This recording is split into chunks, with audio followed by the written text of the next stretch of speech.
Bismillahirrahmanirrahim. Dear students, Assalamu alaikum. Welcome to the course National and International Affairs. Today I am going to discuss with you Pakistan's contemporary issues.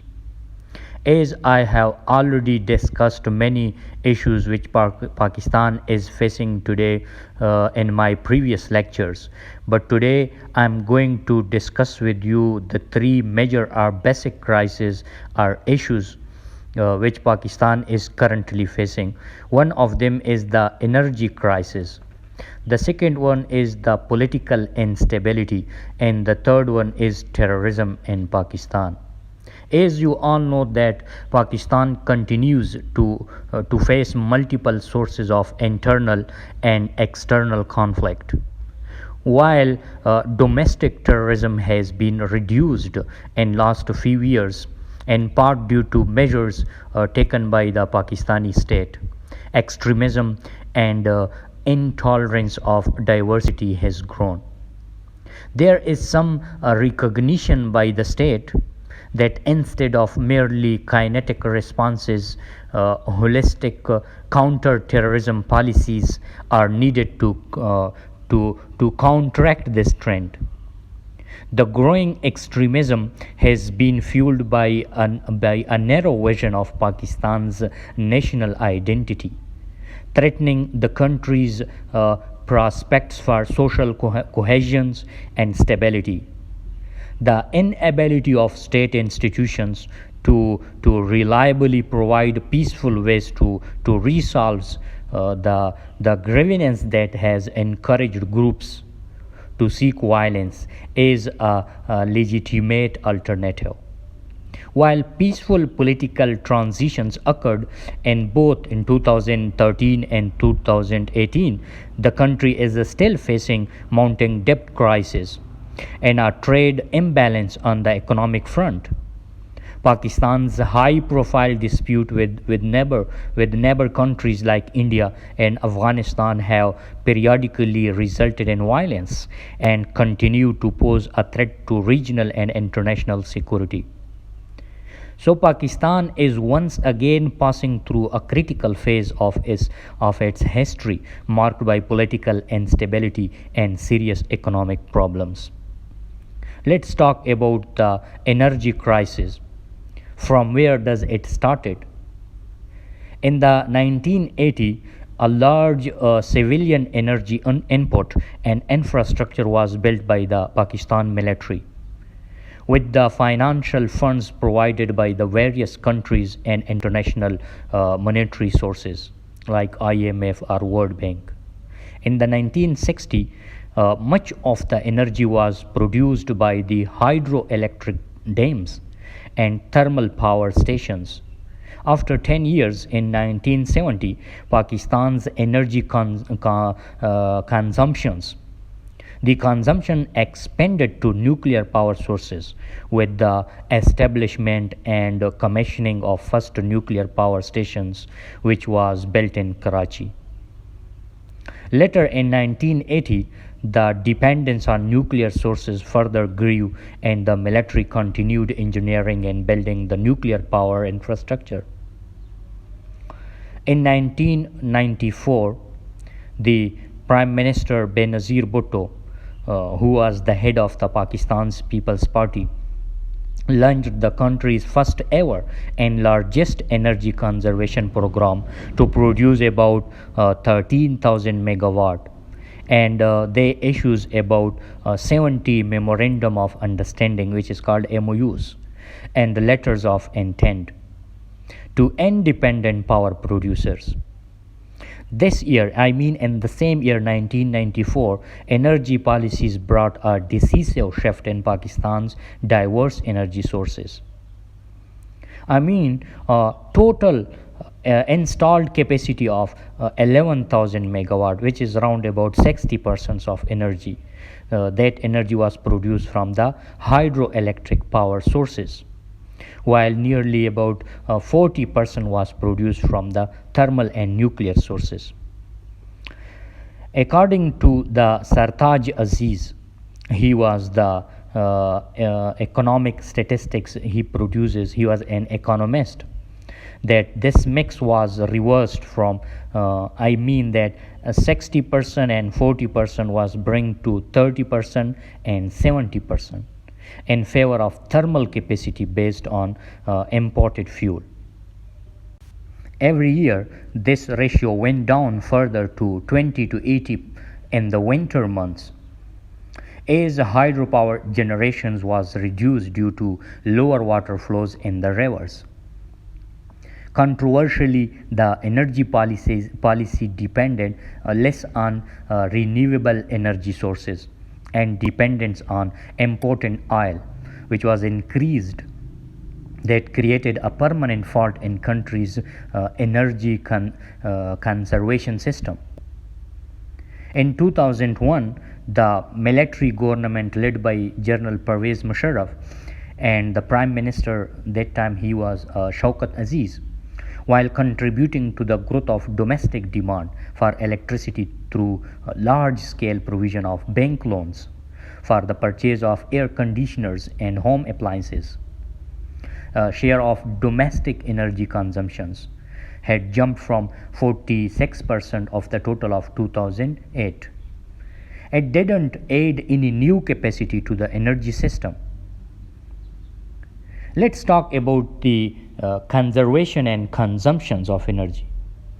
Due to rising demand and failing power infrastructure, severe electricity shortages have occurred in Pakistan in previous few years. This has led to widespread rolling blackouts that have paralyzed the industry and led to the protest and rioting. Power outages can last to 6 to 8 hours a day in the cities and many more in the rural areas. Children can't do their homework. Housework doesn't get done as washing machines and other appliances cannot work. When you go home from work, you have no idea whether there will be electricity at home. Your whole life is disturbed due to electricity consumptions. Experts have warned of an impending energy crisis since 2006. Speaking at a seminar, the seminar name was the Fueling the Futures, Meetings Pakistan Energy Needs in the 21st Century. This was a seminar which was held in Washington DC in 2006. The energy advisors to the Prime Minister of Pakistan, his name was Mukhtar Ahmed. He stated that the country was taking steps to address the energy shortage. The United States has made improving Pakistan's power infrastructure one of its top priorities.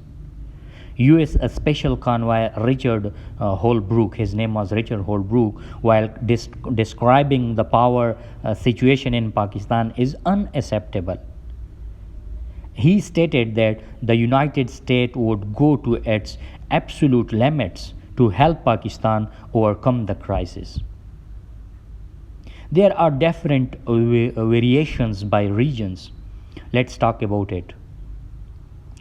In the days following the announcement, traders in Lahore, especially in Lahore, they rejected the government's decision and kept the market open after 8 p.m. in defiance of the ban. Shops were kept open in other cities like Karachi, Rawalpindi, and Multan, etc. after 8 p.m. The Rawalpindi Chamber, there is a union whose name is the Rawalpindi Chamber Commerce. His president is the Kashif Shabir. He warned the situation would get worse if authorities used force to implement the decisions. There was confusion over implementation of the 2-day weekend, and many banks and educational institutions remained open. The prevailing energy crisis in Pakistan is taking away 2%, which is around about 380 billion, 80 billion rupees of the economy. Despite the government has spent Rs 1.1 trillion rupees as the subsidies of the sector in the last 4 years, which was count about 2.5% of the total volume of the economy. In 2012, the Pakistan's People's Party president, co-chairman, the Asif Ali Zardari, he was the president of Pakistan in that time. He said that the government realized the enormity of the challenge of energy shortage and was determined to overcome it in the shortest possible time. The next is the international cooperation. Pakistan, as you all know, that Pakistan is already imported small quantity of electricity from Iran to supply power to Gwadar town. Gwadar is like CPEC. China is already working in that port. Pakistan is also actively considering to import electricity from India and Tajikistan. World Bank offered to finance for conducting the feasibility study to import about 1200 megawatt power from India. Pakistan is also exploring to import PNG via pipeline through Wagah border from India. India would import the required LNG, and the regasified LNG would be pumped through its pipeline up to the border point. Iran-Pakistan gas pipeline is pending for a long time to receive PNG from Iran for the needs of both countries like Pakistan and India. The second crisis or issue which Pakistan is currently facing is the political instability. Pakistan has been ruled by both domestic and military governments. I already discussed the military governments in Pakistan in my previous lectures. The first decade was marred with political unrest and instability, resulting in frequent collapses of civilian domestic governments. From 1947 to 1958, as many as 7 Prime Ministers of Pakistan either resigned or was ousted. This instability paved the way for Pakistan's first military takeover. The rule of law and justice is the only way of maintaining stability in the country. In domestic process, there is a direct connections between education and democratic values. So there are many reasons behind political instability in Pakistan. After the failure of one policy, government doesn't consider its failure and announce another policy without studying the aftermaths of the last one.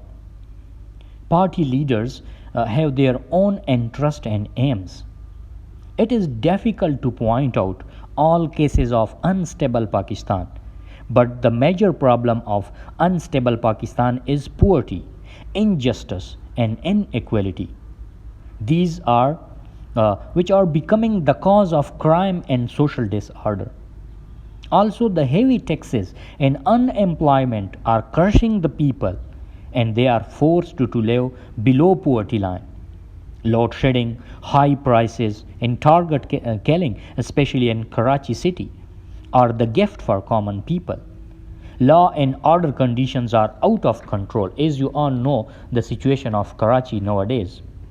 All the institutions have badly failed to provide justice to a common people. A system of fair accountability would help improve the situation. The only solution is allowing the oppressed people of Pakistan to share decision making process with transparency and accountability from top to bottom. We need to strengthen our political system and institutions, develop an active and sustainable growth, have to eliminate corruptions, provide timely justice, enhance employment, start steps for population control, seek census-based political solutions, and resolve ethnic, sectarian, and religious fault lines. Then we can control the political instability. The last point is the terrorism in Pakistan. As you all know that terrorism, Pakistan is facing the terrorism from last 2-3 decades, according to the Ministry of Interior, poses a significant threat to the people of Pakistan. The current wave of terrorism is believed to have started in 2000 and peaked during 2009. Since then, it has drastically declined as a result of military operations conducted by the Pakistan Army. In 2017 and since 2009, the South Asian Terrorism Portal Index, they said that the terrorism in Pakistan has been declined by 89% in 2017.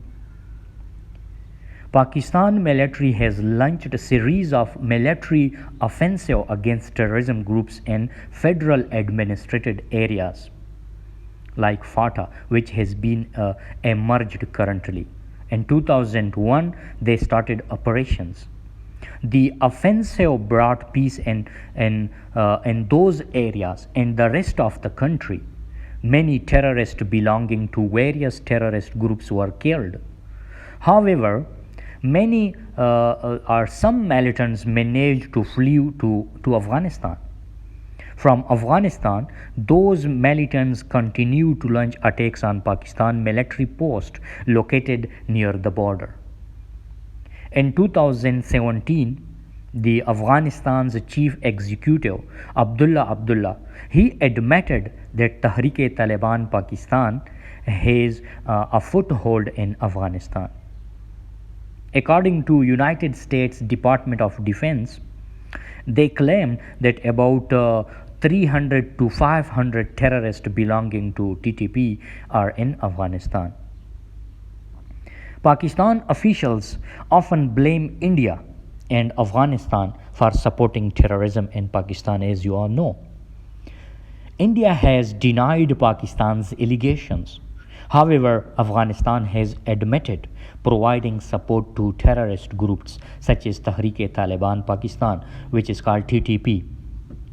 In 2013, United States conducted a raid on Afghan convoy which was taken Latif Masood to Kabul. Latif was a senior commander of Tehreek-e-Taliban Pakistan. The Afghanistan president's spokesperson, Amal Faizi, he told to reporters that the National Directorate of Security, which is the NDS, was working with Latif.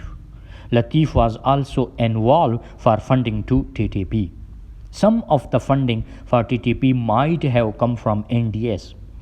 Former NDS head Asadullah Khalid, he posted a video belonging to TTP on his Twitter account, where he claimed that Badaber camp attempt was tit for tat.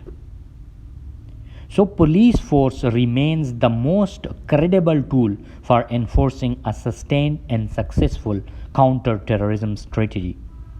The current emphasis on revenge and retribution and the emasculation of fundamental rights and rule of law are undermining citizens' confidence in the state to deliver justice. To finish these terrorist activities in Pakistan, the Pakistan's leadership sat down to sort out solutions for dealing with the end of terrorism. In 2013, political parties reached a solutions that it was called the All Parties Conference, stating that negotiation with the militants should be pursued as their first option to counter terrorism.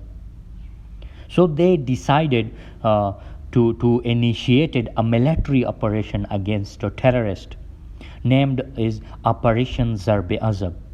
It was a joint military offensive against various militant groups, including the Tehreek-e-Taliban Pakistan, Lashkar-e-Jangvi, Jandullah, Al-Qaeda, and East Turkestan Islamic Movement. Also the Haqqani network. The operation was launched by the Pakistan Armed Forces. In 2014, in North Waziristan, which was a part of the federal administrated tribal areas along with the Afghan borders. Operation Zarb-e-Azab has been described as turning point in Pakistan war on terrorism. The operation was successful and Pakistan experienced sharp decline in terrorism since the launch of the operation. According to the National Counter-Terrorism Authority, Pakistan experienced largest number of terrorist attacks in 2010. Terrorist attacks in Pakistan have significantly declined. Pakistani officials state that the terrorism in Pakistan will decline more once the fencing of Pakistan-Afghanistan border is complete. Besides facing the consequences of Afghan war, Pakistan is also affected by various ethnic, religious, and linguistic conflicts, which have increased terrorist activities. These conflicts have severely affected the socio-economic structure of Pakistan. I think that's enough for today. I will come up with a next topic. Thanks for watching my video. Thank you so much and best of luck.